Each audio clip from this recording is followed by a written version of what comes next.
Praise the lord. ప్రభువైన యేసుక్రీస్తు నామములో ఈ ఉదయకాలమందు మీ అందరికీ కూడా శుభములు తెలియజేస్తూ ఉన్నాను. ఈ ఉదయకాలమందు అపోస్తలుడైన పౌలు అంటాడు, ఫిలిప్పీలకు రాసిన పత్రిక 1వ అధ్యాయము 21వ వచనంలో, నా మట్టుకైతే బ్రతుకుట క్రీస్తే, చావైతే లాభమే. కనుక సహజంగా వారి కోసం వారు బ్రతికేవారు ఉన్నారు. రెండోది, ఇతరుల కోసం బ్రతికేవారు ఉన్నారు. మూడోది, క్రీస్తు కోసం బ్రతికేవారు ఉన్నారు. నెంబర్ 1, వారి కోసం వారు బ్రతికేవారు. లూకా సువార్త 12వ అధ్యాయము 17వ వచనం నుండి 20వ వచనం వరకు ఒక వ్యక్తి ఉన్నాడు. అక్కడ అతడు, ఎంతసేపు నా ప్రాణమా, తినుము, త్రాగుము, సుఖించుము, కేవలం తన కోసమే తను జీవించాడు. కనుక గతంలో దాని మీద నేను మీతో మాట్లాడిన సందర్భం ఉంది మార్నింగ్ వర్తమానాలలో. రెండోదిగా, ఇతరుల కోసం బ్రతికేవారు కూడా ఉన్నారు. నిర్గమాకాండము 32వ అధ్యాయము 32వ వచనము. అయితే ఇక్కడ ఈ మాటల్లో మనము ధ్యానిస్తే, త్యాగము, స్వార్థమును విడిచిన వారు ఎందరో ఉన్నారు. ఇశ్రాయేలు జనాంగమునకు మొదటి నాయకుడు, దేవుని వలన గొప్ప సాక్ష్యం పొందిన మోషే ఒకడు. మోషే గురించి చాలా చక్కటి విషయాలు బైబిల్లో వ్రాయబడ్డాయి. సంఖ్యాకాండము 12వ అధ్యాయము 3వ వచనము, 7వ వచనము, 8వ వచనంలో చూస్తే, మోషే నా ఇల్లంతటిలో నమ్మకస్తుడు, అతడు భూలోకమంతటిలో కూడా సాత్వికుడు. ఎంత గొప్ప సాక్ష్యాన్ని పొందినవాడు. ప్రియ దేవుని బిడ్డలారా, అయితే ఇశ్రాయేలు ప్రజలతో అనేక శ్రమలు సహించి ఓడ్చుకొని తిరుగుబాటు చేసిన తన జనాంగము కొరకై, అయ్యో నీవు వారి పాపమును ఒకవేళ పరిహరించితివా, లేని ఎడల నీవు వ్రాసిన నీ గ్రంథములో నుండి నా పేరు తుడిచివేయమని బ్రతిమాలు కొనుచున్నాను అంటాడు. కనుక ప్రియ దేవుని బిడ్డలారా, అంటే తన కొరకు తాను జీవించాల. ధనవంతుడు ఉన్నాడు చూసారా, తన కొరకు తాను జీవించాడు. నేనేమి తినాలి, నేనేమి త్రాగాలి, నేను ఎలా ఉండాలి, కొట్లలో ధాన్యాన్ని కూర్చుకున్నాను కదా అని మాట్లాడాడు. కానీ ఇక్కడ వ్రాయబడిన మోషే గురించి ఒక గొప్ప సాక్ష్యము, సాత్వికుడు అని కలిగినప్పటికీ దేవుని మాట వినని ఇశ్రాయేలీలని దేవుడు నశింప చేయాలని చూస్తాడు. అప్పుడు మోషే ఏమన్నాడు తెలుసండి, ప్రభువా వాళ్ళని అలా చెయ్యొద్దు, కనుక అవసరమైతే నా పేరైనా జీవగ్రంథంలో నుండి తుడిచివేయి అని మాట్లాడుతున్నాడు. నిజంగా జీవగ్రంథములో ఎవరి పేరైతే ఉండదో వారు దేవుని రాజ్యానికి వెళ్ళరు అని ప్రకటన గ్రంథము 20వ అధ్యాయము 15వ వచనంలో మనం చూస్తాం. కనుక అంటే దేవుని రాజ్యానికి వెళ్ళపోయినా పర్వాలేదు, ఇశ్రాయేలు కోసం అంత త్యాగం చేశాడు. అంటే మోషే కేవలము ఇతరుల కోసం, అంటే ఇశ్రాయేలు కోసమే జీవించినట్లుగా మనకు కనబడుతుంది.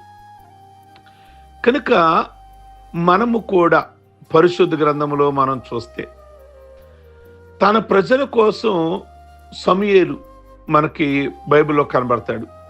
న్యాయాధిపతి, మొదటి ప్రవక్త, ప్రధాని యాజకుడైన సమూయేలు ఇతరుల కొరకు జీవించినవాడు, ప్రార్థించినవాడు, ఖండించినవాడు, తల్లి ప్రార్థన ద్వారా జన్మించినవాడు, తన ప్రజల కోసం ప్రార్థిస్తూ ఉండేవాడు.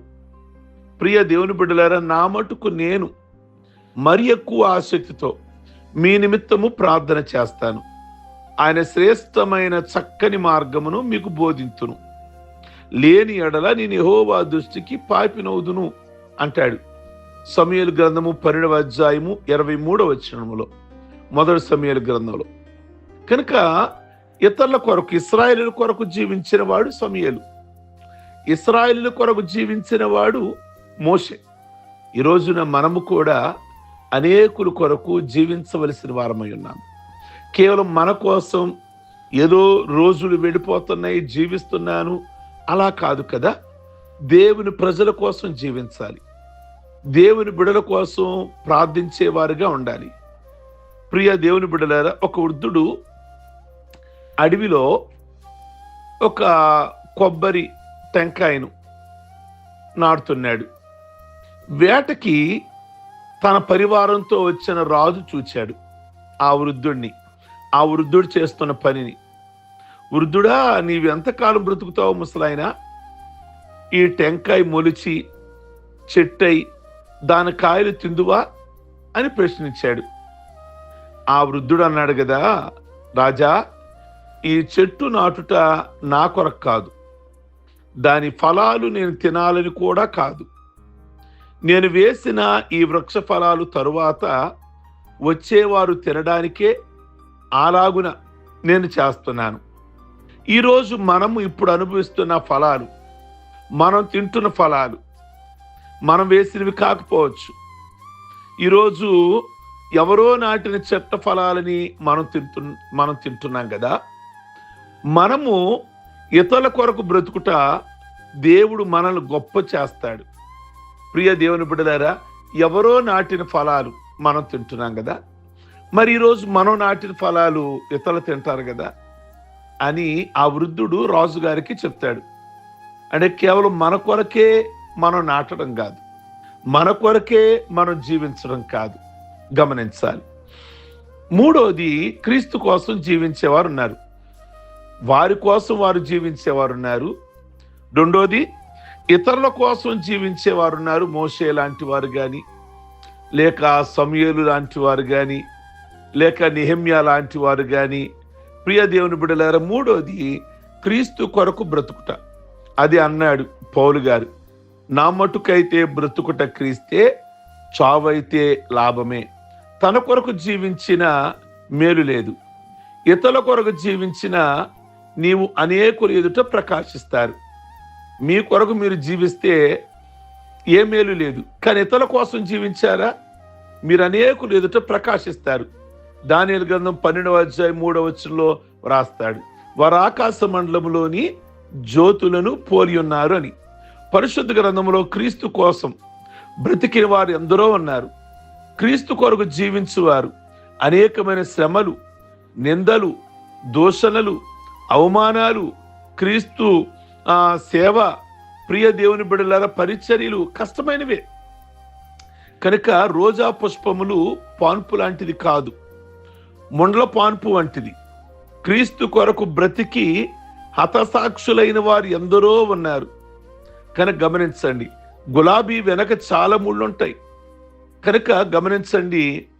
కానీ తర్వాత మనం ఆ గులాబీ పువ్వు అందాన్ని చూస్తాం, కానీ వెనకున్న ముళ్ళు మనకు కనబడవు. అపోస్తలుడైన పౌలు తీర్మానం, నా మట్టుకుట బ్రతుకుట క్రీస్తే, చావైతే లాభమే. అనగా తాను బ్రతుకుట క్రీస్తు కొరకే సేవ చేస్తాను, చనిపోతే క్రీస్తుతో ఉంటాను, గొప్ప తీర్మానం చేసుకున్నాడు. అందువలన ఆయన, నేను క్రీస్తుతో సిలువ వేయబడి ఉన్నాను, ఇకను జీవించువాడను నేను కాను, క్రీస్తే నా యందు జీవిస్తున్నాడు అంటాడు. గలతీ 2:20. క్రీస్తునందు జీవించువాడా, ఈ లోకమును, తల్లిదండ్రులను, అక్క చెల్లెలను విడిచిపెట్టాలి అని మత్తయి 19:29 మనం చూస్తాం. అయినను ఏవి నాకు లాభకరములై ఉన్నవో వాటిని క్రీస్తు నిమిత్తం నష్టముగా ఎంచుకుంటుని. ఫిలిప్పీ 3:7 ఉంది. ఓ మాట జ్ఞాపకం చేస్తా. రోమా ప్రభుత్వంలో నీరో చక్రవర్తి పరిపాలనలో క్రైస్తవులు చిత్రహింసలు జరిగినాయి. బ్లాండినా అనే 12 ఏళ్ల బాలిక క్రీస్తును సొంత రక్షకుడుగా అంగీకరించింది. నీరో చక్రవర్తి ఆమెను ఎర్రగా కాల్చబడిన ఇనప కుర్చీ మీద కూర్చోబెట్టేశాడు. ఆయనను ఆ బాలిక ఏమాత్రము చక్రవర్తి ఆజ్ఞకు భయపడకుండా ధైర్యముగా బహిరంగంగా, యేసు క్రీస్తు నా రక్షకుడు, ఆయనే నిజమైన రక్షకుడు, దేవుడని సాక్ష్యమిచ్చి ఎర్రగా కాల్చబడిన కుర్చీ మీద కూర్చుంది. ప్రియ దేవుని బిడ్డలారా, సజీవముగా దహనమైపోయింది. గనుక క్రీస్తు కొరకు జీవించింది బ్లాండినా, క్రీస్తు కొరకు కాలిపోయిన క్రొవ్వొత్తి ఆవిడి. మనలో ఎవడనూ తన కోసమే బ్రతకడు, ఎవడనూ తన కోసమే చనిపోడు. మనం బ్రతికినను ప్రభువు కోసమే బ్రతుకుచున్నాము, చనిపోయినను ప్రభువు కోసమే చనిపోతున్నాం. కాబట్టి మనం బ్రతికినను చనిపోయినను ప్రభువు వారమై ఉన్నాము, మనం ప్రభువునందే ఆనందించెదము అని రోమ 14:7-8 వచనాలలో మనం చూస్తున్నాం. కనుక ప్రియ దేవుని బిడ్డలారా, నీ కొరకు జీవించదివా, నువ్వు మరణించదివా? ఇతరుల కొరకు జీవించితివా? ఆకాశ మండలంలోని జ్యోతుల వలె వెలుగుతూ ఉంటారు. 3, క్రీస్తు కోసం జీవిస్తారా? నిరంతరము ప్రకాశించే నక్షత్రంలాగా మీరుంటారు. మరోసారి జ్ఞాపకం చేస్తా, నీ కొరకే జీవిస్తావా? నువ్వు మరణిస్తావు. లేదు, రెండోది, ఇతరుల కోసం జీవిస్తావా? ఆకాశ మండలంలోని జ్యోతుల్లాగా వెలుగుచూ ఉంటారు. మూడోది, క్రీస్తు కోసం జీవిస్తావా? నిరంతరము మీ పేరు అలా ఉంటుంది, ప్రకాశిస్తూ నక్షత్రాల వలె ఉంటారు. కనుక సంఘము కోసమై, ప్రజల కోసమై. కనుక అందుకే నేను అంటాను, దేశం కోసం, దేవుని కోసం. దేవుని కోసం జీవించాలి, దేశం కోసం జీవించాలి. నీ కొరకు జీవిస్తే ఏ ప్రయోజనం లేదు. కనుక దేవుని కోసం జీవించండి, దేశం కోసం. దేశం అంటే ఇతరులు, ప్రజల కోసం జీవించాలి. అనేకులు ప్రభువు మార్గంలో నడిపించడానికే మనం ఈ రోజున దేవుడు మనల్ని బ్రతికించాడు. అట్టి భాగ్యాన్ని, అట్టి కృపను దేశం కోసం, దేవుని కోసం మిమ్మల్ని దేవుడు సిద్ధపరచును గాక. సర్వశక్తి కలిగిన తండ్రి, మీకు స్తోత్రం. తన కొరకు తను జీవించిన ఆ ధనవంతుడు ప్రాణాన్ని మీరు అడిగారు. మోషే లాంటి వారు, సమూయేలు లాంటి వారు ఇతరుల కోసం వారు జీవించారు. మూడవది, క్రీస్తు కోసం జీవించిన పౌలు. కనుక మేము దేవుని కోసం, దేశము కోసం, దేవుని కోసం, దేశము కోసం, ప్రజల కోసం మమ్మల్ని ఈ లోకంలో మీరు ఉంచారు. ఈ ప్రజలు అనేకులని మీ వైపు తిప్పువారుగా మమ్మల్ని ఉంచండి. మేము జ్యోతులను పోలిన వారుగా మమ్మల్ని ఉంచండి. నిరంతరం ప్రకాశిస్తున్న నక్షత్రాల వలె మమ్మల్ని ఉంచండి. అనేకులకి దీవెనకరమైనటువంటి వ్యక్తులుగా మమ్మల్ని ఉంచండి. ఈ మాటలు అనేకులకు దీవెనకరముగా, ఆశీర్వాదకరముగా ఉంచమని ప్రార్థిస్తున్నాం. ఈ ఉదయకాలమందు ఈ మాటలు వింటున్న ప్రతి కుటుంబాన్ని కూడా మీరు ఒక్కసారి జ్ఞాపకం చేసుకొని భౌతిక సంబంధమైన ఆశీర్వాదాలు, ఆత్మ సంబంధమైన ఆశీర్వాదాలు వారి కుటుంబాలలో నిండుగా మెండుగా దయచేయండి. ఇహమందు పరమందు కూడా మీరు జ్ఞాపకం చేసుకోండి. మీకే వందనాలు. వారి కుటుంబాలలో ఉన్న ప్రతి ఇబ్బందులు, ఆర్థిక ఇబ్బందుల నుండి విడిపించి, అనారోగ్యాల నుండి విడిపించండి ప్రభువా. రక్షణ లేని కుటుంబాలకు రక్షణ దయచేయండి.